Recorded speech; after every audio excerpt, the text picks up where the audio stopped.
إن الحمد لله والصلاة والسلام على من لا نبي بعده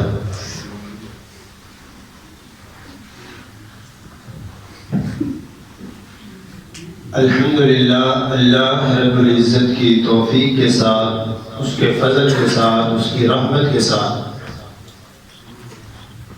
آپ احباب نے سوا پارہ قرآن پاک کی تلاوت سماعت کی ہے۔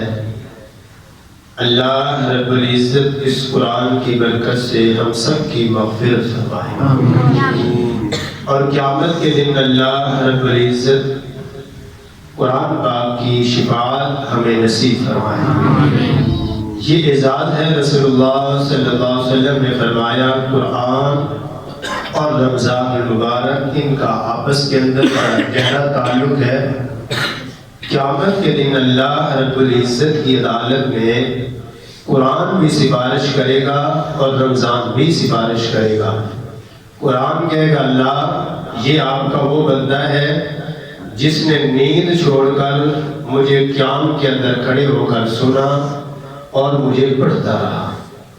یعنی کہ سننا بھی سعادت ہے، سننے والے کے لیے بھی قرآن سفارش کرے گا۔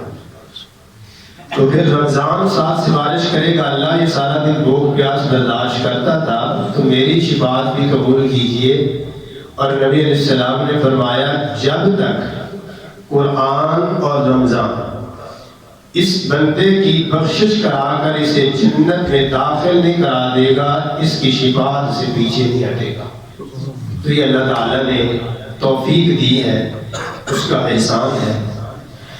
سورۃ الفاتحہ سے پہلے پارے کا آغاز ہوتا ہے اور اس پارے کے اندر سورۃ الفاتحہ ہے اور سورۃ البقرہ اس پارے کے اندر ہے، اور سورۃ البقرہ تقریباً 2.25 پاروں کے اندر ہے، 2.25 پاروں سے بھی اوپر ہو جاتی ہے۔ تو قرآن پاک کی اس طویل صورتوں میں سے یہ سب سے طویل صورت ہے۔ 40 اس کے رکوع ہے، 286 اس کی آیات ہے۔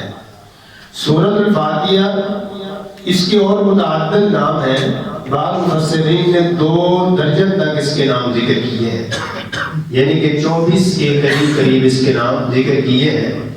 جس سورت کے یا جس آیت کے زیادہ نام ذکر ہو جائیں اس کی عظمت اور اس کی شان کی دلیل ہوتی ہے کہ اللہ نے اس آیت کو، اس سورت کو یہ مقام اور یہ عظمت عطا فرمائی ہے۔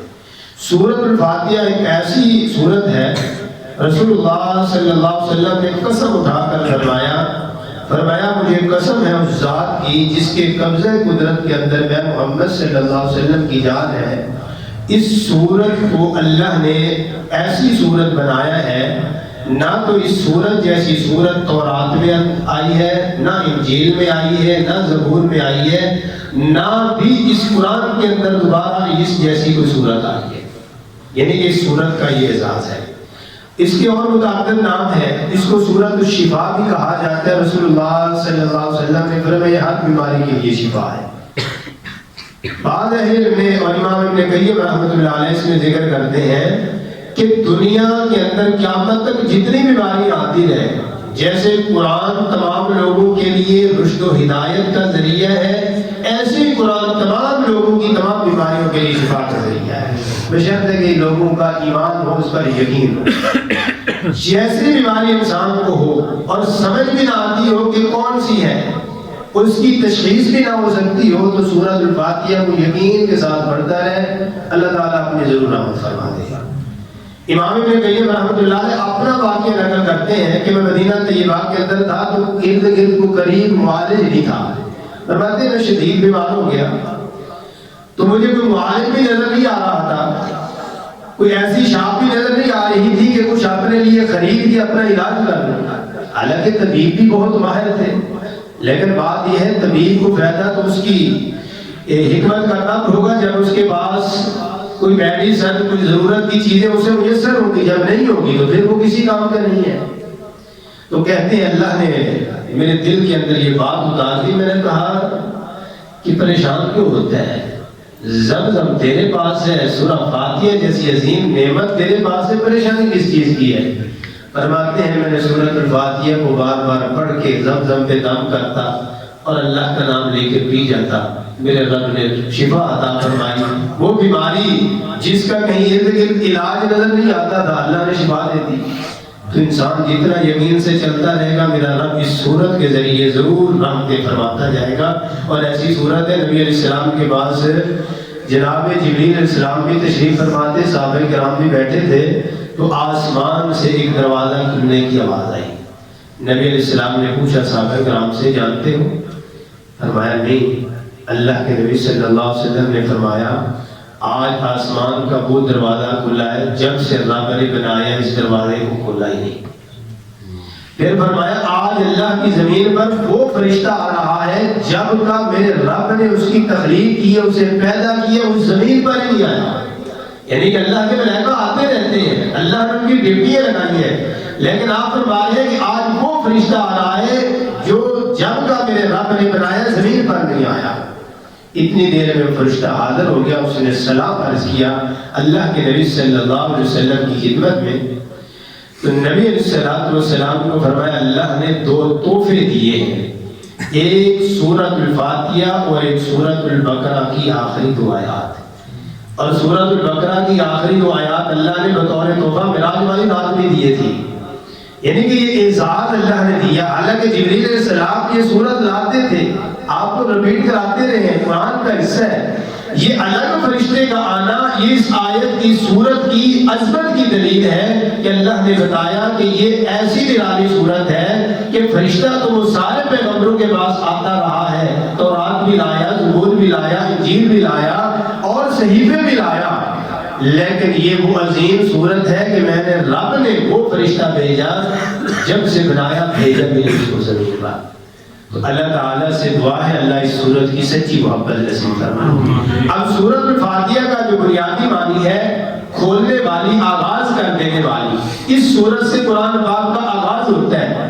اور اہل علم نے اس کو واضح کیا، فرماتے ہیں سورۃ الفاتحہ دعا ہے اور اس کا جواب میرے رب نے پورا قرآن اتارا ہے، یعنی کہ اس کا پہلا حصہ تو ہے اللہ کی تعریفات کے اندر۔ نبی علیہ السلام نے فرمایا اللہ تعالیٰ فرماتے ہیں میں نے اس کو تقسیم کر دیا، آدھی میں نے اپنے لیے رکھ لی اور آدھی اپنے بندوں کو دے دی۔ اور یہ نماز بھی اس سورت کو کہا جاتا ہے۔ تو نبی علیہ السلام نے سورت کی عظمت بیان کی ہے کہ اس کا پہلا حصہ میرے رب کی تعریفات کے اندر ہے اور پھر دوسرا حصہ انسان دعا مانگتا ہے ہدایت کی، اللہ نے اس کو جواب کے اندر دے دی پوری کتاب۔ فرمائے میرے بندے اب لے لے، مانگ رہا ہے اہدنا الصراط المستقیم، میری عبادت کا اور میرے سے مدد مانگنے کا اقرار کر رہا ہے، اب یہ قرآن تیرے پاس ہے، قیامت کو عذر نہیں رہے گا کہ مجھے ہدایت نہیں ملے گی۔ اللہ سے دعا ہے اللہ اس قرآن کی سچی محبت نصیب فرمائے۔ اور اس سورۃ الفاتحہ کو میں اکثر کہا کرتا ہوں، اس سورت کی تو عظمت جتنی بیان کریں قرآن حدیث میں جو ہے وہ ایک طویل وقت اس کے لیے درکار ہے۔ تو آغاز کے اندر اس سورت کی عظمت کو بیان کرنے کا مقصد یہ تھا کہ ہم اس مہینے میں ہی اس سورت سے پیار شروع کر لیں۔ تنہائی میں بیٹھے ہوتے ہیں، کوئی ٹینشن ہے، کوئی پریشانی ہے، تو سورۃ الفاتحہ کو شروع کر دیں۔ نبی علیہ السلام نے فرمایا اللہ تعالیٰ کے سامنے جب بندہ کہتا ہے الحمدللہ رب العالمین، میرا رب جواب دیتا ہے حمدنی عبدی، یعنی کہ انسان اپنے رب سے باتیں کر رہا ہے، اللہ سے گفتگو کرنے کے لیے اللہ نے ایک تحفہ دے دی ہے۔ جب کہتے ہیں الرحمن الرحیم، اللہ تعالیٰ کہتے ہیں ثنائی عبدی، میرے بندے نے میری ثنا بیان کی۔ پھر بندہ کہتے ہیں مالک یوم الدین، اللہ کہتے ہیں مجدنی عبدی، میرے بندے نے میری بزرگی بیان کی ہے۔ یعنی کہ انسان اپنے رب سے چاہتا ہے نا کہ ٹینشن سے نکلو، تھوڑی دیر اپنے اللہ سے باتیں کر لو، میرا رب میرے سے کوئی گفتگو کرے، تو اس سورت کو پڑھتا رہے، اللہ سرور بھی دے دے گا، اللہ بیماریاں بھی دور کر دے گا، اور اللہ تعالیٰ راحت اور سکون بھی دے دے گا، برکات بھی اللہ تعالیٰ دے دے گا۔ جس سے رب باتیں کرے ساری دنیا بھی مل جائے، اس کا ایک بات بھی ٹیڑھا نہیں کر سکتے۔ اللہ تعالیٰ اس صورت کی محبت نصیب فرمائے۔ آگے انسان جب ایاک نعبد و ایاک نستعین کہتا ہے، نبی علیہ السلام نے فرمایا، اللہ فرماتے ہیں اب میرے بندے کے درمیان یہ تقسیم ہو گئی ہے، اور یہ ایسی صورت ہے فرمایا اس کے بغیر نماز نہیں، کوئی نماز بھی ہے وہ نماز جنازہ ہے، وہ نفلی نماز ہے، وہ فرضی نماز ہے، وہ نماز کسوف ہے، نماز خسوف ہے، نماز عید ہے، کوئی نماز ہے جب تک سورہ فاتحہ نہیں، وہ امام کے پیچھے پڑھ رہا ہے یا اکیلا پڑھ رہا ہے، اس کو نہیں پڑھے گا تو نماز نہیں ہے۔ اور جب اس کو پڑھ لیتا ہے غیر المغضوب علیہم ولا الضالین، صحیح بخاری کے اندر ان آیات کی تفسیر موجود ہے۔ رسول اللہ صلی اللہ علیہ وسلم نے فرمایا مغضوب علیہم، غضب والوں سے مراد اہل یہود ہے، یہودی ہے، اور گمراہی سے مراد نصارہ ہے، یعنی کہ یہودیوں پر اللہ کا غضب اترا ہے اور عیسائی جو ہے وہ گمراہ ہو گئے۔ اور جب آخر پہ کہتے ہیں آمین، نبی علیہ السلام نے فرمایا غفر لہ ما تقدم من ذنبہ، جب انسان نماز میں آمین کہتے ہیں جس کی آمین امام کی آمین سے اور اللہ کے ملائکہ کی آمین سے مل گئی، اللہ زندگی کے سارے گناہ معاف کر دیتا ہے۔ اس کا مطلب اعزاز ہے کہ امام ادھر سے زمین پر مصلی پہ کھڑے ہو کے آمین کہتے ہیں، آسمان کے فرشتے بھی، اللہ کے فرشتے بھی آمین کہتے ہیں۔ اور اہل علم نے اس چیز کو واضح کیا، یہ وہ عظیم تحفہ ہے کہ یہ مہر ہے، اگر یہ آمین نہیں تو سمجھو آپ نے جتنا کچھ پڑھا کچھ بھی نہیں ہے، وہ قابل قبول نہیں ہے۔ یہ آمین کی مہر لگے گی تو وہ قابل قبول ہوگا۔ اگر انسان کا کوئی خط بغیر مہر کے چلا جائے تو وہ قابل قبول نہیں۔ جج فیصلہ کر بھی دے لیکن جب تک جج کی مہر نہیں لگے گی جج کا لکھا ہوا بھی قابل قبول نہیں۔ ایسے اس آمین کی حیثیت ہے، اللہ آمین محبت سے کہنے کی توفیق نصیب فرمائے۔ آگے ہے سورۃ البقرہ، اس کی بھی اللہ نے بڑی فضیلت رکھی ہے۔ رسول اللہ صلی اللہ علیہ وسلم نے فرمایا جو پڑھتا ہے وہ باعث برکت ہے، جو چھوڑتا ہے فرمایا باعث حسرت ہے، وہ قیامت کو حسرت کرے گا۔ اور ایسی صورت ہے فرمایا جب لوگ سائے کے لیے ترس رہے ہوں گے، اللہ اس صورت کو جو اس کو پڑھنے والے ہوں گے اللہ اس کو سائبان بنا دے گا۔ یہ صورت معاشرے کے دن جب لوگ گرمی کے اندر پریشان ہوں گے، اس نے اس کے اوپر سایہ کیا ہوا ہوگا، ان کو دھوپ نہیں لگے گی، وہ سفید سوا نیزے پر جو سورج کی تپش، جو گرمی، جو شدت ہوگی، میرا رب اس سورۃ البقرہ کے پڑھنے کی برکت سے اس سورت کو صاحبان اس کے لیے بنا دے گا اور اس کو وہ دھوپ کچھ نہیں کہے گی، اس کے سائے میں چلتا ہوا اللہ کی جنت کا مہمان بن جائے گا۔ اس سے بڑا سستا مجھے سودا نظر نہیں آیا۔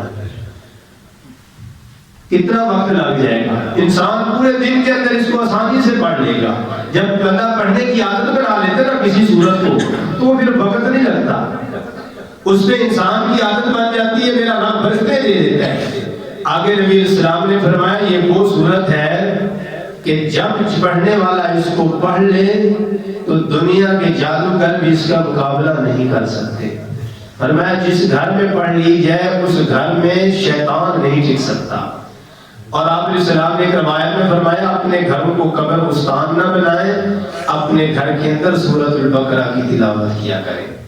دوسری روایت میں فرمایا کہ اپنے گھروں کو قبر بستان نہ بنائیں، اپنی نماز کا کچھ حصہ بنا کر اپنے بچا کر اپنے گھروں میں پڑھ لیا کریں، اللہ ان کے بدلے میں آپ کو خیر و برکت عطا فرمائے گا۔ یعنی کہ نوافل انسان کچھ نہ کچھ اپنے گھر میں ادا کر لے، خصوصاً سنت نماز جو مسجد میں آتے ہوئے فرضوں کے لیے اس کو پڑھ لے گا تو اللہ خیر و برکت نازل کر دے گا۔ آگے اللہ تعالیٰ نے اس سورت کا اعزاز یہ بیان کر دیا، فرمایا الف لام میم، ان جو 3 حروف ہے نا ان کا معنی اہل علم نے نہیں کیا۔ بعض بڑی بڑی اپنی کوشش کرتے ہیں، ان میں سے کچھ معنی نکالنے کی بھی کوشش کرتے ہیں، لیکن مفسرین نے اس کو نکالنے کی کوشش نہیں کی۔ بعض نے کہا یہ بھی اللہ تعالیٰ کے ناموں میں سے نام ہے، بعض نے مختصر کہا ہے واللہ اعلم بمرادہ، اس سے کیا مراد ہے وہ ہمارا اللہ ہی بہتر جانتا ہے۔ جس بات کو رسول اللہ صلی اللہ علیہ وسلم نے نہیں کھولا ہم اس پہ زیادہ سے زیادہ جستجو کرنے کی کوشش کریں، کھوج لگانے کی، تو یہ مومن کا کام ہی نہیں ہے۔ مومن کا کام ہے جو اللہ کے پیغمبر صلی اللہ علیہ وسلم نے بتا دیا آمنا وصدقنا اسے قبول کر لے۔ آگے اللہ تعالیٰ نے 5 صفات بیان کر دی ہیں، اللہ مجھے اور آپ کو 5 صفات نصیب فرما دے۔ فرمایا وہ اللہ کو بغیر دیکھے اس پر ایمان رکھتے ہیں۔ نمازوں کی پابندی کرتے ہیں، زکوٰۃ ادا کرتے ہیں، اور اللہ نے جو جناب محمد رسول اللہ صلی اللہ علیہ وسلم پر اتارا اس پر بھی ایمان رکھتے ہیں، جو اللہ نے پہلے انبیاء علیہ السلام پر اتارا اس پر بھی ایمان رکھتے ہیں، اور وہ آخرت کے دن پر بھی ایمان رکھتے ہیں۔ ساتھ اللہ نے فرمایا یہی مومن ہے، یہی اللہ کی طرف سے ہدایت یافتہ ہے، یہی اللہ کی طرف سے کامیاب ہے۔ یعنی کہ یہ 5 صفات ایسی صفات ہیں، اگر انسان ان کو صحیح معنوں میں قبول کر لے تو اللہ گواہی دیتے ہیں کہ یہ ہدایت والا ہے، پھر اللہ گواہی دیتے ہیں یہی کامیاب ہے۔ آگے کافروں کا بھی تذکرہ کیا، پھر منافقین کا بھی تذکرہ کیا، پھر اللہ تعالیٰ نے ان لوگوں کا تذکرہ کیا جنہوں نے ہدایت سے اپنے آپ کو گمراہی کی طرف دھکیلا۔ اللہ فرماتے ہیں ان کی تجارت ان کو کوئی فائدہ نہیں دیتی۔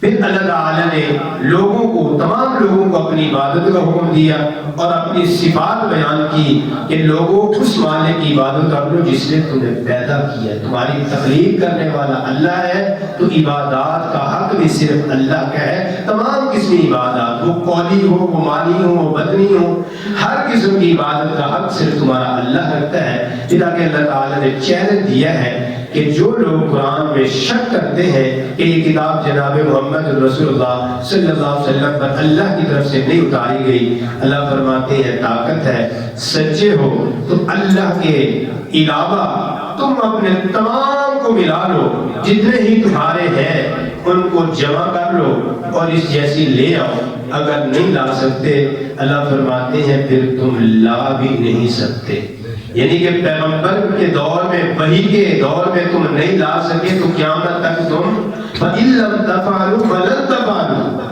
تم نہیں لائے تو ہرگز نہیں لا بھی نہیں سکو گے، تمہارے اندر یہ طاقت نہیں ہے، کیونکہ قرآن اللہ کا کلام ہے، اللہ کے کلام جیسا کوئی کلام نہیں بنا سکتا۔ اگر یہ بات مجھے اور آپ کو سمجھ آ جائے تو اس کی بڑی لذت انسان کو آتی ہے۔ اور بعض اہل علم کہہ دیتے ہیں جو علمی صلاحیت رکھنے والے ہیں کہ جی اس میں کیا فرق ہوا جاتا ہے کہ انسان اگر قرآن کو اللہ کا کلام کی بجائے مخلوق تسلیم کر لیتا ہے، بہت بڑا فرق ہے۔ امام احمد بن حنبل رحمۃ اللہ علیہ نے ایسے نے جیل کاٹی، وقت بادشاہ کے ساتھ ٹکر دی، وہ کہتا اللہ کی مخلوق ہے، کہا نہیں اللہ کا کلام ہے، حتیٰ کہ جنازہ جیل سے نکلا۔ بعد اہل علم نے ذکر کی ہے کہ اس وقت جب کوئی ایسے آلات نہیں تھے لوگوں تک خبر پہنچانے کی، اس کے باوجود اللہ نے اس کی عظمت یہ دکھا دی لوگوں کی کہ 3 لاکھ کا مجمع اس کے جنازے کے اندر تھا، جس میں سے 1 لاکھ سے زائد تو اس کے جنازے میں خواتین تھی۔ حالانکہ اس وقت تو کوئی ایسی سہولت بھی نہیں تھی جو آج سہولیات ہیں، ایک پل میں خبر دور تک پہنچ جاتی ہے، اس وقت تو خبر پہنچانا بھی بہت مشکل تھا۔ اللہ نے بتا دیا جو اللہ کے کلام کے لیے چاہے وہ کال کوٹری کے اندر جو زندگی گزارے گا، جب اس کا جنازہ اٹھے گا دنیا دیکھے گی کہ اللہ کے کلام کے لیے مر مٹنے والا انسان ہے۔ پھر کلام اللہ کیوں ضروری ہے کہ اللہ کا کلام جو ہے جیسے اللہ کی ذات ہمیشہ ہے، ہمیشہ رہے گی، اللہ کا کلام بھی اسی طرح ہے۔ کل من علیہ فان ویبقى وجہ ربک ذو الجلال والاکرام، ہر چیز بنا ہوگی کہ میرے اللہ کی ذات ہمیشہ ہے اور میرے اللہ کا کلام بھی ہمیشہ ہے، اس کو بھی کوئی زوال نہیں ہے۔ دنیا ساری مٹ جائے گی، اور یہ یاد رکھیے یہ قرآن جو میرے پاس اور آپ کے پاس ہے، یہ اللہ نے ہمیں کاپی دے دی ہے، یہ اللہ کے پاس لوح محفوظ میں محفوظ ہے۔ ساری دنیا بھی مل کے کہنا کہ ہم قرآن مٹا دیں گے، کہاں تک مٹائیں گے؟ رب کے کلام کو نہیں مٹا سکتے۔ اللہ تعالیٰ قرآن کی سچی محبت نصیب فرمائے۔ پھر اللہ تعالیٰ نے آگے مومنوں کے اوصاف بیان کرتے ہوئے جنت کا تذکرہ کیا ہے۔ پھر اللہ تعالیٰ نے ایک بڑا جھنجھوڑا ہے، کیف تکفرون باللہ، اللہ کے ساتھ کفر کرتے ہو، وہ اللہ جس نے تمہیں پیدا کیا جب تمہارا نشان نہیں تھا، پھر تمہیں موت دے گا، پھر زندہ کرے گا، اس کے ساتھ کفر کیسے کرو گے؟ کب تک کرو گے؟ تمہاری جو جان پر بھی تمہارا اختیار نہیں ہے، وہ جب چاہے جس وقت چاہے چھین لے، تم تو اپنی سانس کے مالک نہیں ہو، پھر اپنے اللہ کا انکار کرتے ہو، اس کے ساتھ کفر کرتے ہو، اور اس ذات کے ساتھ تم شریک ٹھہراتے ہو جس نے 7 آسمان بنائے ہیں اور جس نے یہ سارا نظام چلایا ہے، اس مالک کے ساتھ تم۔ پھر اللہ تعالیٰ نے آدم علیہ السلام کی تخلیق کا تذکرہ کیا، یہ بھی بڑا اہم ایک موضوع ہے۔ اللہ نے بتایا کہ انسان کی تخلیق میں نے کی ہے اور اس کو جو شرف دیا ہے وہ شرط اصل ہے جہاں پہ اس نے فضیلت پائی ہے ملائکہ سے بھی. کون سی چیز ہے؟ وہ اللہ کا دیا ہوا علم ہے جس علم کو میں اور آپ بھول گئے. وَعَلَّمَ آدَمَ الْأَسْمَاءَ كُلَّهَا ثُمَّ عَرَضَهُمْ عَلَى الْمَلَائِكَةِ. ملائکہ کے سامنے اللہ نے رکھا. ملائکہ کو تو رب نے وہ علم دیا ہی نہیں جو آدم کو سکھا دیا. ملائکہ کی یہ ضرورتیں ہی نہیں تھی جو آدم کی اولاد کی ضرورتیں تھی. اللہ نے تمام چیزوں کے نام آدم علیہ السلام کو سکھا دیے. تو فرشتوں نے جواب لاجواب ہو گئے. قالوا سبحانک لا علم لنا. اللہ ہمارے پاس علم نہیں ہے, ہمارے پاس اتنا ہے جتنا آپ ہمیں دے دیں. یہ نہیں کہ ایک بات سمجھنے والی ہے, ملائکہ کا علم, انبیاء علیہ السلام کا علم, یہ سارے علم میرے رب کی عطا ہے. کسی کے پاس اپنا علم نہیں ہے. سارے رب کا علم لینے والے اور اللہ نے علم دیا ہے. وہ جس انداز سے چاہے وہ دے سکتا ہے, لیکن وہ یہ نہیں کہہ سکتا کہ یہ علم میرا کمال ہے, کسی کا کوئی کمال نہیں ہے. اور شان ہی اس علم کے اندر ہے جو اللہ کی طرف سے آیا ہوا علم حاصل کر لے. اللہ اس علم کی دولت ہمیں بھی نصیب فرما دے. اور یہ اعزاز اللہ نے آدم کو دیا تو اسی علم کی بدولت دیا کہ ملائکہ کے پاس وہ علم نہیں رہا. اس میں آ کے پھر ابلیس نامراد ہوا, ناکام ہوا, اس نے رب کی بغاوت کی. اللہ نے تمام ملائکہ کو حکم دیا سجدہ کرو. جبریل علیہ السلام بھی ان ملائکہ میں شامل تھے, میکائیل علیہ السلام بھی تھے, تمام ملائکہ تھے. لیکن جبریل علیہ السلام سمیت تمام رب کے حکم پر جھک گئے, ابلیس نہیں جھکا. اور یہاں پہ غلط فہمی دور کر دینی چاہیے, یہ جنوں میں سے ہے, یہ کوئی فرشتہ نہیں ہے. تقریباً بچوں کو یاد کرایا ہوا ہے, یہ فرشتہ تھا, زمین کا ایک کوئی چپا نہیں ہے جو اس نے عبادت نہ کی ہو. حالانکہ یہ روایت بھی کہیں نہیں ملتی کہ اس نے زمین کی کوئی جگہ نہیں چھوڑی جہاں اس نے عبادت نہ کی ہو. اچھا, عبادت وہ زمین پر کرتا تھا, حکم اس کو آسمان میں ہو رہا ہے کہ آدم کو سجدہ کر. انسان تھوڑا سا خود بھی اس میں سوچ سکتا ہے, وہ آسمان کی طرف رہ رہا تھا تو اللہ نے اس کو ساتھ حکم دے دیا, تو زمین کے کس ڈبے میں اٹھا کے اللہ نے اس کو حکم دیا ہے. تو بعض باتیں من گڑت ہوتی ہیں, ان کو پھیلا دیا جاتا ہے. بچنا چاہیے کیونکہ ان باتوں کا تعلق دین کے ساتھ آ جاتا ہے. تو دین کی کوئی بات بغیر دلیل کے, بغیر سمجھے کہنا, یہ میرے لیے آپ کے لیے خسارے کا باعث ہے. پھر اللہ نے آدم علیہ السلام کو جب زمین پر اتارا تو رب نے ایک اہم چیز جو سمجھائی. پہلی بات, رب نے توبہ قبول کرنے کے لیے دعا سکھلائی. اس دعا کا تذکرہ سورۃ الاعراف کے اندر آتا ہے, لیکن یہاں اللہ فرماتے ہیں فَتَلَقَّىٰ آدَمُ مِن رَّبِّهِ كَلِمَاتٍ. آدم علیہ السلام کو ہم نے کلمات سکھائے, اور وہ کلمات تھے ربنا ظلمنا انفسنا وان لم تغفر لنا وترحمنا لنکونن من الخاسرین. اللہ ہمارے حق میں بھی یہ دعا قبول فرمائے. اس میں کسی کا کوئی اللہ نے وسیلے کا ذکر نہیں کیا, کسی ہستی کا ذکر نہیں کیا.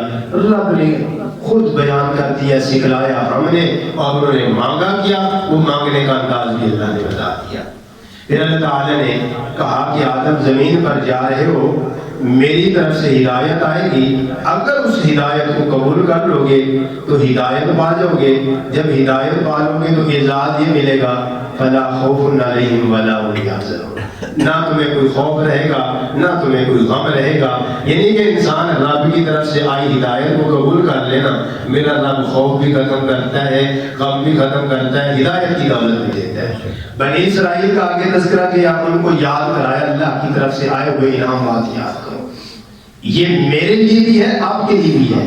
اہل علم نے یہاں پہ یہ بات کہی ہے کہ حکم بنی اسرائیل کو ہے, ان کو نعمتیں یاد کرائی ہیں, لیکن اس کا ایک عام حکم ہے کہ ہمیں بھی احساس دلایا جا رہا ہے یہ نعمتیں تم بھی تو استعمال کرتے ہو. اللہ فرماتے ہیں رب سے کیا وعدہ پورا کرو, اللہ تمہارے وعدے پورے کرے گا. اب اللہ سے ہم وعدہ کر کے آئے گے تھے, اللہ آپ ہی ہمارے پالنے والے ہیں, آپ ہی ہمارے رب ہیں, آپ کا حکم ہم پر چلے گا. زمین پر ہم آئے تو ہم نے بلا دیا کہ رب کا حکم ہم پر چلنا ہے اور ہم نے اللہ کے حکم کے مطابق چلنا ہے. وہ وعدے خلافی ہوئی تو اللہ فرماتے ہیں تم وعدہ توڑتے ہو تو نقصان تو تم خود اٹھاؤ گے. آگے نماز کا بھی تذکرہ کیے, پھر بنی اسرائیل کو پھر نعمتیں یاد کریں. پھر فرعون کے غرق ہونے کا تذکرہ کیا کہ اس کو ہم نے غرق کر دیا, جو تمہیں عذاب دیتا تھا, تمہاری بیٹیوں کو وہ چھوڑ دیتا تھا, تمہارے بچوں کو ذبح کر دیتا تھا. یہ تمہارے لیے بہت بڑی آزمائش تھی، عذاب تھا. تمہاری حالت یہ بنی کہ جب وہ عذاب ڈال گیا تم نے اللہ کے ساتھ وہ بچڑے کو معبود بنا لیا. وہاں اللہ نے تمہیں توبہ کے لیے اختیار دیا. اس کے بعد تم چیلنج پہ آ گئے کہ اللہ ہی ہمارے سامنے اتر آنے، ہم اللہ کو دیکھیں گے تو پھر ایمان لائیں گے. پھر اللہ تعالیٰ نے ان پر عذاب نازل کیا. ان کو وہیں جب عذاب دیا تو پھر اللہ کا فضل دیکھو، معافی دی. فرمایا کہ اس دروازے میں سے اس بستی میں گزر جاؤ، معافی مانگتے جاؤ، جھک کر جاؤ. اللہ نے معافی کا راستہ دیا. پھر انہوں نے بغاوت کر دی. پھر اللہ کی طرف سے من و سلوہ آتا تھا، پھر کہا کہ ہم ایک کھانے پر صبر ہی نہیں کر سکتے. اللہ کی طرف سے آئی ہوئی نعمتیں ساری دھتکار دی گئی. ہمیں تو زمین کی پیداوار چاہیے، ہم وہ کھائیں گے. آسمان سے آیا ہوا تو ہمیں ہضم ہی نہیں ہوا. اس کے بعد پھر اللہ نے بتایا کہ یہ وہ بدبخت ہیں کہ اللہ کی طرف سے اعلیٰ چیز انہوں نے چھوڑ دی، ادنا چیز انہوں نے لے لی، اور انہوں نے اپنے اوپر مسکینی مسلط کرائی، پیغمبروں کو ناحق قتل کر کے، اللہ کی نافرمانی کر کے. پھر آگے اللہ تعالیٰ نے ایک راستہ پھر دیا. فرمایا تم یہودی ہو، عیسائی ہو، بے دین ہو، دین پر آ جاؤ، اللہ پر ایمان لے آؤ. اللہ کہتے ہیں میں تمہارا اجر ضائع نہیں کروں گا، تمہیں کوئی خوف ہی نہیں دوں گا، غم بھی نہیں دوں گا. پھر اللہ تعالیٰ نے ان پر ایک بادلوں کا سایہ کیا، عذاب کی شکل میں بادل ان پر اٹھائے کہ ڈر جاؤ. انہوں نے جب تک دیکھا بادل چل رہے ہیں کہ اللہ کی پکڑ نہ آ جائے، تب تک تو حکم مان لیتے تھے. جیسے اللہ نے بادل ٹالے پھر وہی بغاوت. اس لیے اللہ نے قیامت تک راستہ دے دیا. یہ ہدایت کیا ہے اور یہ نافرمانی کیا؟ تمہیں اختیار ہے، تمہیں ڈر کے قبول کرنے کی ضرورت نہیں ہے. اللہ کے ہاں تمہاری ہدایت وہ قبول ہوگی جو دل سے قبول کرو گے، جس کو محبت سے قبول کرو گے وہ تمہیں کامیابی دے گی. آگے موسیٰ علیہ السلام کا ایک واقعہ ہے، وقت کافی ہو گیا، میں اس تفصیل میں نہیں جاتا. تو اس میں بھی بنی اسرائیل نے ہیلے بہانے، دعائیں کریں، کیسی گائیں ہو، رنگ کیسا ہو، اس کی کیفیت کیسی ہو، وہ سارے ہیلے بہانے کیے. آخر پھر بھی وہ انہوں نے حکم مانا تو مسئلہ حل ہوا. اور یہاں پہ میرے رب نے ایک اپنی قدرت کا منظر دکھایا ہے. عقل نہیں مانتی لیکن رب جو چاہے وہ کر سکتا ہے. قتل انسان ہوا ہے، گوشت کا ٹکڑا جانور کا گائے کا لگایا ہے، میرے رب نے اس قتل ہوئے کو زندہ کر دیا. اور اللہ فرماتے ہیں اس معجزے کے بعد چاہیے تو یہ تھا کہ وہ ہدایت کو قبول کرتے. فرمایا ثم قست قلوبکم، پھر ان کے دل اور سخت ہو گئے، ایسے سخت ہو گئے پتھروں سے بھی گئے گزرے گزرے. اللہ فرماتے ہیں پتھر بھی رب کے ڈر سے خوف سے گر جاتے ہیں، پتھر بھی پھٹ جاتے ہیں، ان میں سے پانی نکل آتا ہے، نہریں بہ پڑتی ہیں کہ یہ وہ ظالم نکلے، دل کے اتنے سخت نکلے، یہ پتھروں سے بھی گئے گزرے گزرے، اللہ کی انہوں نے فرما برداری نہیں کی. آگے پھر اللہ تعالیٰ نے اسی طرح چلتے ہوئے ان کو حکم دیا والدین کی عبادت کریں، اللہ تعالیٰ کی عبادت میں کسی کو شریک نہ کریں، والدین کے ساتھ احسان کریں، رشتہ داروں کے ساتھ احسان کریں، لوگوں سے اچھی بات کہیں، تو مشورہ طلب کریں، اچھا مشورہ دیں. یہ نہ ہو کہ تم کسی کے ساتھ ناانصافی کرو یا مشورے کے اندر غلطی کرو. پھر آگے اللہ تعالیٰ نے تذکرہ کرتے ہوئے انہی لوگوں کا کہا کہ تم لوگ اگر اللہ پر ایمان رکھتے ہو تو پہلے پیغمبروں کو تم نے کیوں قتل کیا؟ مومن کے کام ہوتے قتل کرنا. تم میں کہتے ہو ہم پہلے پیغمبروں کو مانتے ہیں، قتل کیوں کیا؟ پھر اللہ تعالیٰ نے ان کی حرص بیان کی یہودیوں کی کہ ان کو اللہ 100 سال عمر دے دے، پھر بھی یہ لوگ 1000 سال کی عمر مل جائے لیکن یہ پھر بھی حرص ان کی ختم نہیں ہوگی. اللہ ہمیں زندگی کا حرص نہ دے، اللہ موت کی تیاری کی توفیق دے. زندگی کا حرص یہ مومن کا شیوا نہیں ہے. مومن تو تیار رہتے ہیں، مالک آپ کا حکم جب آئے گا میں تو تیار ہوں. اللہ میں تو آپ کی جنت کا منتظر ہوں، اللہ میں تو آپ کے مہمان بننے کا منتظر ہوں. انسان یہ نہ کہے کہ اللہ مجھے آج ہی موت دے دے، مانگے نہیں لیکن تیار رہے، مخالف نہ بنے. یہودیوں کی تباہی بربادی اسی چیز میں تھی. اور پھر انہوں نے دعویٰ کیا کہ ہمیں آگ چھولے گی تو کچھ دن چھو لے گی، کچھ حصہ چھو لے گی، ورنہ ہمیں تو آپ کچھ نہیں کہیں گے. پھر انہوں نے دعویٰ کیا کہ وہی جنت کے اندر جائے گا جو یہودی ہوگا، جو عیسائی ہوگا. اللہ نے سارے ان کے دعوے رد کیے. فرمایا بلا من اسلم وجہہ للہ، ہدایت اور اللہ کی جنت کا مہمان وہ بنے گا جو صدق دل سے اپنے اللہ کی ہدایت کو قبول کر لیتے ہیں. آگے اللہ تعالیٰ نے پھر یہودیوں کا رد بھی کیا کہ یہ آپس کے اندر ان کا اتفاق نہیں ہے، مسلمانوں تمہارے مقابلے میں ایک ہو جاتے ہیں، آپس میں ان کا اتنا بیر ہے، وہ کہتے ہیں ان کے پاس ہدایت نہیں، یہ کہتے ہیں ان کے پاس ہدایت نہیں، آپس میں ایک دوسرے پر ان کے بڑی سختی ہے، لیکن تمہارے خلاف یہ اکٹھے ہو جاتے ہیں۔ پھر اللہ نے جناب ابراہیم علیہ السلام کا تذکرہ کیا، ان کی دعاؤں کا تذکرہ کیا۔ اللہ تعالیٰ مجھے اور آپ کو ابراہیم علیہ السلام کی مانگی ہوئی دعاؤں کا صبر نصیب فرمائے۔ اور وہاں پہ بڑا اہم مسئلہ ایک بیان کر دیا، ابراہیم علیہ السلام کو بطور انعام جب اللہ نے یہ کہا کہ میں تمہیں امام بنانے والا ہوں، اللہ کا گھر بنایا تو رب سے مانگا یہ کہ اللہ اس کو قبول فرما۔ یہ نہیں کہا میرا کمال ہو گیا، میرے بیٹے کا کمال ہو گیا، نہیں، اللہ ہم سب سے جب بھی کوئی توفیق دے نیکی بھی قبول فرما لے۔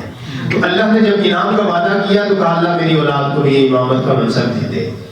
یہاں پہ سمجھنے والی بڑی اہم بات ہے، اللہ نے کہا ابراہیم خلیل اللہ میرا وعدہ ظالموں تک نہیں پہنچے گا۔ مفسرین نے یہاں پہ اس کی وضاحت کی ہے کہ ابراہیم اگر آپ کی اولاد کو شرک کرنے والی ہوگی تو پھر میرا وعدہ نہیں ہے، پھر امامت نہیں دوں گا، پھر اپنے گھر کی امامت کا منصب نہیں دوں گا۔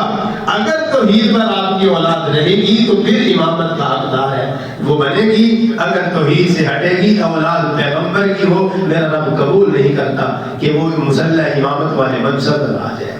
اللہ ہم سب کو شرک کی تمام باریکیوں سے محفوظ فرمائے۔ پھر ابراہیم اور یعقوب علیہ السلام ان کی اولاد کا اللہ نے تذکرہ کیا، انہوں نے اپنی اولاد کو جو وصیت کی اس کا تذکرہ کیا۔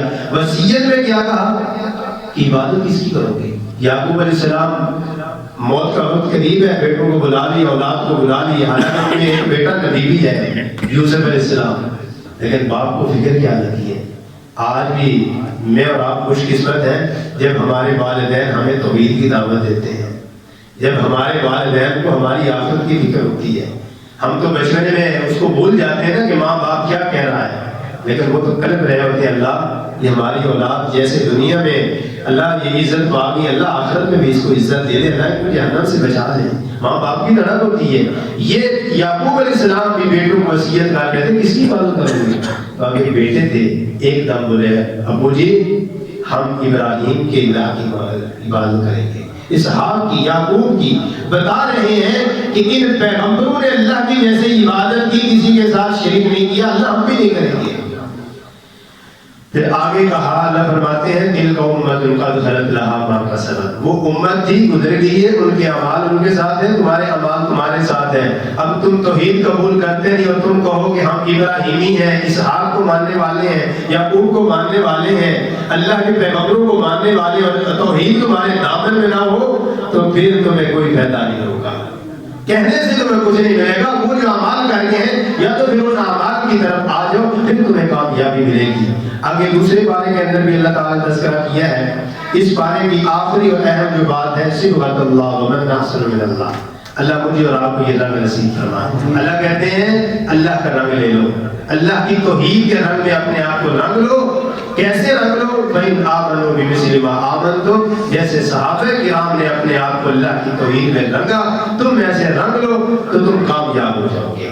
آگے اللہ تعالیٰ نے دوسرے بارے میں ان لوگوں کا تذکرہ کیا جنہوں نے کعبۃ اللہ کو قبلہ بننے پر اعتراض کیا تھا۔ اللہ کہتے ہیں قریب بیوقوف کہیں گے کس چیز نے اس کو پھیر دیا؟ پہلے بیت المقدس کی طرف رخ تھا، 17 مہینے نبی علیہ السلام نے بیت المقدس کی طرف رخ کر کے نماز پڑھی، پھر اللہ کی طرف سے حکم آ گیا اور آپ کی خواہش بھی تھی قد نرا تقلب وجهك فی السماء، پھر اللہ نے قیامت تک کے لیے رسول دے دیا۔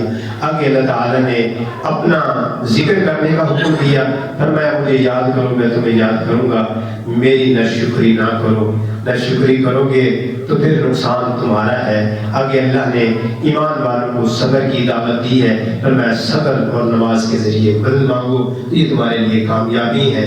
اور آخری جو اس کا قول کی آخری آیات ہے اس میں میرے رب نے مجھے اور آپ کو تنبیہ کی ہے، جیسے مردار کھانا، جانور کوئی مر جائے مردار وہ حرام ہے، یا ذبح کرتے ہوئے جانور جس کا خون نکلے وہ حرام ہے، تو اللہ تعالیٰ فرماتے ہیں جیسے خنزیر حرام ہے، رب کے علاوہ غیر کے نام کی چیز بھی فرمایا ایسے حرام ہے۔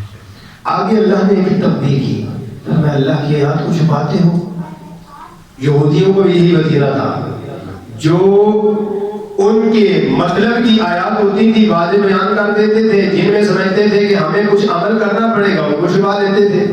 اللہ فرماتے تم اللہ کی آیات کو چھپاتے ہو، رب نے جب تمہیں غیر اللہ کا تمہارے اوپر حرام کیا اسے کیوں چھپاتے ہو؟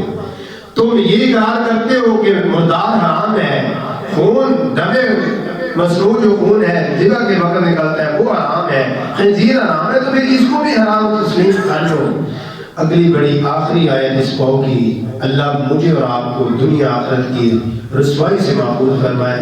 فرمایا فما اصبرهم علی النار، یہ کیسے لوگ ہیں جو آگ پر صبر کریں گے، یعنی ان کو آگ نظر بھی آ رہی ہے ان کے اعمال کی وجہ سے، پھر یہ آگ پر کیسے صبر کریں گے؟ اللہ ہم سب کو دنیا اور آخرت کی رسوائی سے محفوظ فرمائے، اللہ آپ کے عذاب سے محفوظ فرمائے۔ آج کچھ صورتوں کی فضیلت تھی، اس وجہ سے تھوڑا وقت زیادہ لگ گیا ہے، انشاءاللہ کوشش کریں کہ کل سے کچھ وقت کم لگے، اور اللہ تعالی ہم سب کا یہ مل بیٹھنا خالصتاً اپنی رضا کے لیے قبول فرمائے، اور اللہ ایسے معاشر کے دن نبی علیہ السلام پر ہم سب کو اکٹھا فرما دے، جس طرح اللہ کے گھر میں بیٹھے ہو، اللہ مرد و خواتین جتنے اس وقت حاضر ہیں، اللہ ہم سب کو نبی علیہ السلام کے ہاتھوں سے حوض کوثر کا جام نصیب فرما۔ اللہ جب دنیا صاحب و ترس رہی ہوگی، میرے مالک آپ کی رحمت بڑی وسیع ہے، ہمارے دامن میں صرف آپ کی توحید ہے، باقی کچھ نہیں، اللہ ہم خالی ہیں، اللہ آپ کی وسعت والی رحمت سے التجا کرتے ہیں، ہمیں اپنے ٹھنڈے پیارے سائے میں جگہ بھی نصیب فرما۔ قبول قولی ھذا والحمد للہ۔